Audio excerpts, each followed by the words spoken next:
10 gems for a good and noble life. 1. Wake up in the last third of the night to beg forgiveness from Allah. And those who pray and beg Allah's pardon in the last hours of the night. 2. At least once in a while, seclude yourself from people in order to contemplate. And those who think deeply about the creation of the heavens and the earth. 3. Stay in the company of the righteous, and keep yourself patiently with those who call on their Lord. 4. Remember Allah often. Remember Allah with much remembrance. 5. Pray 2 units of prayer with sincerity and devotion. Those who offer their prayer with all solemnity and full submissiveness. 6. Recite the Quran with understanding and reflection. Do they not then consider the Quran carefully? 7. Fast on a hot, dry day. He abandons his food, drink, and desire, all for me.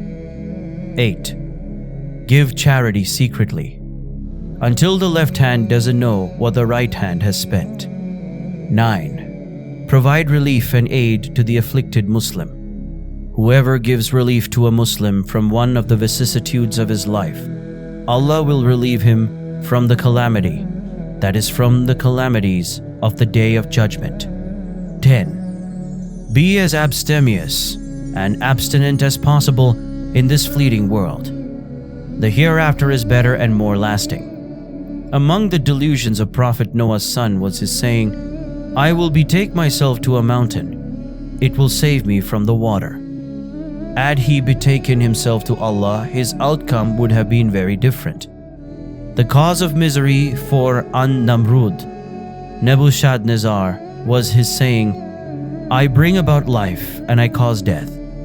He tried wearing a garb that wasn't his, and he claimed to have a quality that he didn't in fact have, and thus his downfall became complete. The key to our happiness can be summed up in one simple yet profound phrase. The phrase of Tawheed, Islamic monotheism. There is none worthy of worship except Allah, and Muhammad is his messenger.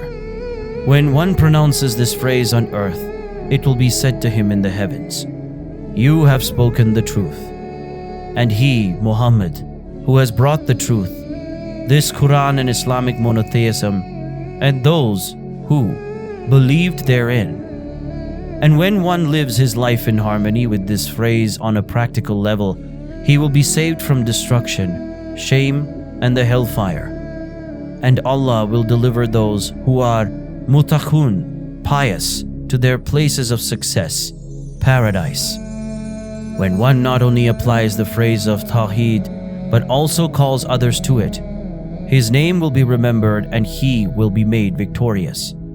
And that our hosts, they verily would be the victors. When one loves the phrase of Tawheed, he will be elevated in ranking and endowed with honor. But honor, power, and glory belong to Allah, His Messenger, Muhammad, and to the believers.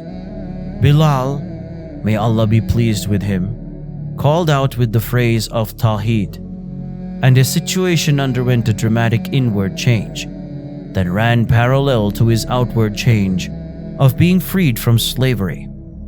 He brings them out from darkness into light. Abu Lahab balked at and desisted from saying the phrase of Tawheed. He died in a weak and pathetic state. And whosoever Allah disgraces, none can honor him. The phrase of Tawheed is an elixir that transforms the base human being into a paragon of pureness and devotion. But we have made it, this Quran, a light wherewith we guide whosoever of our slaves we will. Whatever you do, do not exult in wealth, acquired if you have turned your back on the hereafter. If you do turn your back on the hereafter, a harsh punishment and severe chastisement will lie in wait for you. My wealth has not availed me. My power and arguments to defend myself have gone from me. Verily your Lord is ever watchful over them. Also do not exult excessively in your child if you have forgotten your Lord. Turning away from him is the ultimate failure. and they were covered with humiliation and misery. And finally, do not be complacent about your wealth if your deeds are evil, for such deeds will be your disgrace in the hereafter. Be surely the torment of the hereafter will be more disgracing. And it is not your wealth nor your children that bring you nearer to us, that is, pleases Allah, but only He will please us, who believes in the Islamic monotheism and does righteous deeds.